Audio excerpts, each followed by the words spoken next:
नमस्कार दोस्तों, आप सभी पेंशन धारकों का हार्दिक अभिनंदन और स्वागत है हमारे इस YouTube चैनल पर। एक बार फिर से हम आप सभी के लिए लेकर आए हैं वो खबरें जो सीधे आपकी जेब और आपके भविष्य से जुड़ी हुई हैं। आज का ये वीडियो उन सभी के लिए अत्यंत महत्वपूर्ण है जो कर्मचारी भविष्य निधि संगठन यानी एफओ से जुड़े हुए हैं, और उन सभी के लिए भी जो पुरानी पेंशन योजना ओपीएस को लेकर चल रहे आंदोलनों पर अपनी नज़र बनाए हुए हैं। दोस्तों, इस वक्त पेंशन धारकों के लिए दो ऐसी विशालकाय और अति महत्वपूर्ण खबरें सामने आई हैं जिन्हें नज़रअंदाज करना बिल्कुल भी संभव नहीं है।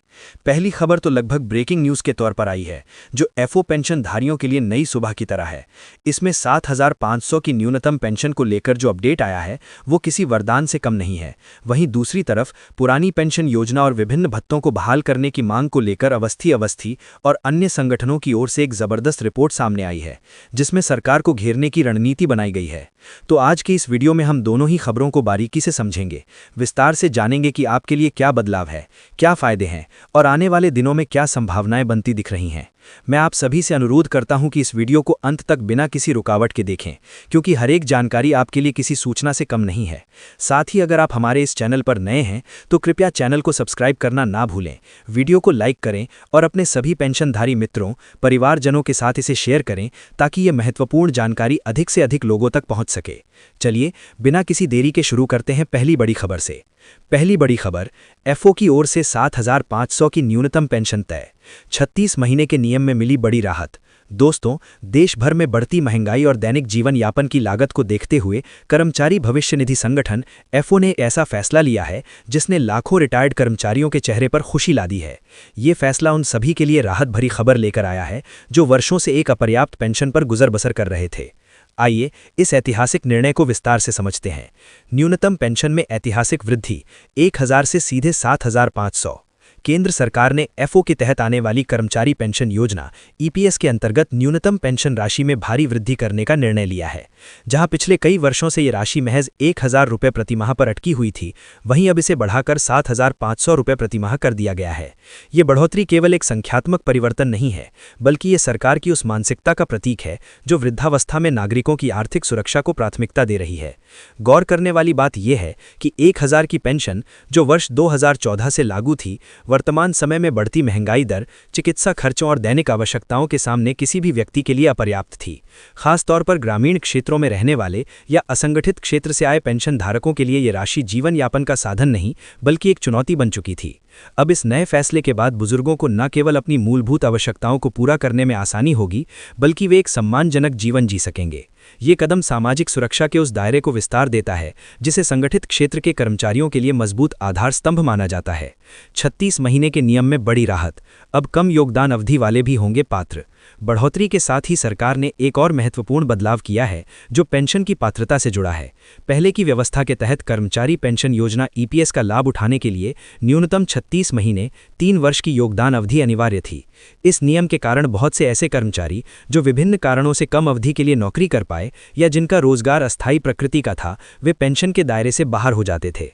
अब सरकार ने इस 36 महीने के नियम में महत्वपूर्ण राहत देते हुए पात्रता की शर्तों को और अधिक लचीला बना दिया है। अब कम योगदान अवधि वाले सदस्य भी आसानी से पेंशन का लाभ उठा सकेंगे। ये बदलाव विशेष रूप से उन वर्गों के लिए गेम चेंजर साबित होगा जिनकी नौकरियां अनिश्चित होती हैं, जैसे कि अस्थायी कर्मचारी, ठेका मजदूर, महिलाएं जो करियर ब्रेक लेती हैं और कम वेतन वाले संविदा कर्मचारी। इससे पेंशन योजना का दायरा व्यापक होगा और अधिक से अधिक लोग इस सामाजिक सुरक्षा कवच के तहत आएंगे। पेंशन गणना का सरल फॉर्मूला और महंगाई भत्ते की संभावना। दोस्तों, अब हम ये भी समझ लेते हैं कि एफओ के तहत पेंशन की गणना कैसे की जाती है। आमतौर पर पेंशन की राशि दो प्रमुख कारकों पर निर्भर करती है: औसत मासिक वेतन और पेंशन योग्य सेवा अवधि। गणना का सामान्य फॉर्मूला कुछ इस प्रकार है। इस फॉर्मूले के तहत जो राशि आती है वो सेवानिवृत्त कर्मचारी की मासिक पेंशन होती है। हालांकि अब सरकार ने इस गणना से ऊपर उठकर ये सुनिश्चित किया है कि कोई भी पेंशन धारक इस गणना के आधार पर 7,500 रुपये प्रति माह से कम राशि का भागीदार न बने। यानी भले ही किसी कर्मचारी का औसत वेतन कम हो या उसकी सेवा अवधि कम हो, उसे न्यूनतम 7,500 रुपये प्रति माह पेंशन की गारंटी दी गई है। इसके अतिरिक्त पेंशन पर महंगाई भत्ता, dearness allowance for pensioners DAP लागू किए जाने की भी संभावना है। यदि ये भत्ता लागू होता है तो समय समय पर महंगाई दर में बदलाव के अनुसार पेंशन राशि में संशोधन किया जाएगा, जिससे पेंशन धारकों की क्रय शक्ति बनी रहेगी। ये एक अत्यंत महत्वपूर्ण पहलू है, क्योंकि ये सुनिश्चित करेगा कि बढ़ती महंगाई के बीच पेंशन का मूल्य घटे ना। अन्य सुविधाएं, पारिवारिक पेंशन, विकलांग पेंशन और बीमा कवरेज। एफओ की पेंशन योजना केवल सेवानिवृत्ति के बाद की नियमित आय तक सीमित नहीं है। इसके अंतर्गत कई अन्य सामाजिक सुरक्षा लाभ भी शामिल हैं जो इस योजना को व्यापक बनाते हैं। आइए उन पर एक नज़र डालते हैं। दोस्तों, यदि आप या आपके परिवार का कोई सदस्य इस पेंशन योजना का लाभ लेना चाहता है तो कुछ आवश्यक दस्तावेजों की सूची और प्रक्रिया को समझना बहुत ज़रूरी है। सही दस्तावेज और समय पर आवेदन ही आपकी पेंशन प्रक्रिया को सरल और त्वरित बना सकता है। आवश्यक दस्तावेजों की सूची: आधार कार्ड, पहचान और निवास स्थान के प्रमाण के लिए सबसे महत्वपूर्ण दस्तावेज। पैन कार्ड, वित्तीय लेन देन और कर संबंधी आवश्यकताओं के लिए। बैंक पासबुक, पेंशन राशि के सीधे बैंक खाते में ट्रांसफर के लिए। ये सुनिश्चित करें कि बैंक खाता आधार से लिंक हो और केवाईसी का अपडेट हो। एफओ पासबुक यूएएन, ये आपकी योगदान अवधि और नियोक्ता के रिकॉर्ड को वेरीफाई करने का प्रमुख स्रोत है। जन्म प्रमाण पत्र, आयु और सेवानिवृत्ति की तारीख की पुष्टि के लिए। सेवानिवृत्ति प्रमाण पत्र, नियोक्ता द्वारा जारी किया गया प्रमाण पत्र जो सेवा अवधि और अंतिम वेतन को दर्शाता है। मृत्यु प्रमाण पत्र, यदि पारिवारिक पेंशन के लिए आवेदन किया जा रहा हो तो मृतक सदस्य का मृत्यु प्रमाण पत्र अनिवार्य है। चिकित्सा प्रमाण पत्र, मेडिकल सर्टिफिकेट, यदि विकलांग पेंशन के लिए आवेदन किया जा रहा हो तो किसी मान्यता प्राप्त चिकित्सा अधिकारी द्वारा जारी किया गया प्रमाण पत्र आवश्यक है। आवेदन प्रक्रिया: आजकल एफओ ने अपनी अधिकांश प्रक्रियाओं को डिजिटल बना दिया है। आप एफओ के पोर्टल पर अपने यूएएन से लॉगिन करके ऑनलाइन आवेदन कर सकते हैं। सभी दस्तावेजों को स्कैन करके उचित प्रारूप में अपलोड करना होता है। यहाँ पर सबसे महत्वपूर्ण है केवाईसी। केवाईसी का पूर्ण रूप से अपडेट होना। अगर आपका आधार, बैंक खाता और मोबाइल नंबर एक दूसरे से लिंक नहीं है या उनमें कोई विसंगति है तो आपका आवेदन रद्द भी हो सकता है। पुराने सदस्यों को विशेष रूप से सलाह दी जाती है कि वे अपने एफओ रिकॉर्ड को अपडेट रखें, क्योंकि अधूरी या गलत जानकारी के कारण पेंशन प्राप्त करने में विलंब हो सकता है।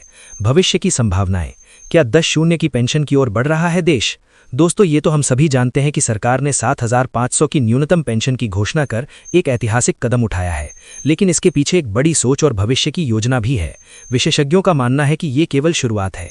पेंशन फंड की मजबूत होती हुई ये स्थिति और सरकार की सामाजिक सुरक्षा के प्रति प्रतिबद्धता को देखते हुए आने वाले समय में न्यूनतम पेंशन को बढ़ाकर 10 रुपये प्रतिमाह तक किए जाने की भी प्रबल संभावना है। इसके अलावा सरकार महिलाओं और अत्यंत कम आय वर्ग के लोगों के लिए विशेष लाभ और छूट पर भी विचार कर रही है। डिजिटलाइजेशन और जागरूकता अभियानों के माध्यम से एफओ का लक्ष्य अधिक से अधिक पात्र लोगों को इस योजना से जोड़ना है। अनुमान है कि इस न्यूनतम पेंशन बढ़ोतरी के फैसले से देश भर में लगभग 10 करोड़ 10 मिलियन से अधिक पेंशनधारक प्रत्यक्ष रूप से लाभान्वित होंगे। ये सरकार के उस दृष्टिकोण को दर्शाता है जहां वृद्धावस्था में आर्थिक स्थिरता को प्राथमिकता दी जा रही है। अगली बड़ी खबर: पुरानी पेंशन और भत्तों की बहाली को लेकर आर पार की जंग। अवस्थी मोर्चा ने बनाई ठोस रणनीति।